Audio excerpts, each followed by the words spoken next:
अस्सलाम वालेकुम।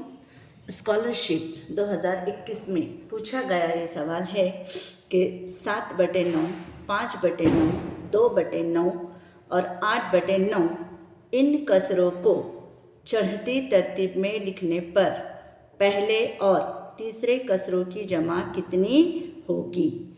और इसके ऑप्शन दिए गए हैं। ऑप्शन नंबर 1 का 1, 14/9, 14/81 और 5/18।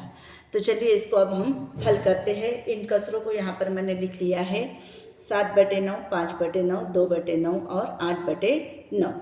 गौर से देखेंगे तो पता चलेगा कि इन कसरों के नसब नुमा ये एक जैसे है, और जब जिन कसरों के नसब नुमा एक जैसे हो तो उसका शुमार कुनिंदा देखा जाता है, और जिसका शुमार कुनिंदा बड़ा वो कसर बड़ी।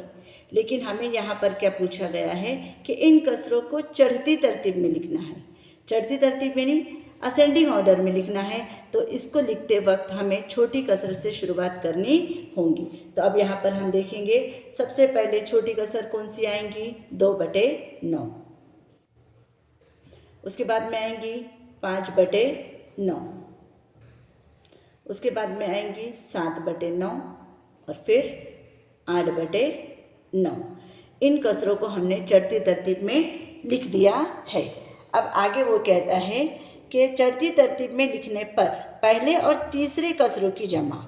अब इन कसरों में सबसे पहले नंबर पर कौन सी कसर है, ये, और तीसरे नंबर पर है ये, यानी 2/9 और 7/9 की जमा कितनी होंगी।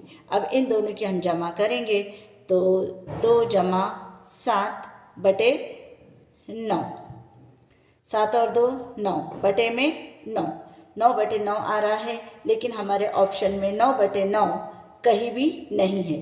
तो अब हमें इसे क्या करना पड़ेगा, इसकी मुख्तसर सूरत मालूम करना पड़ेंगी।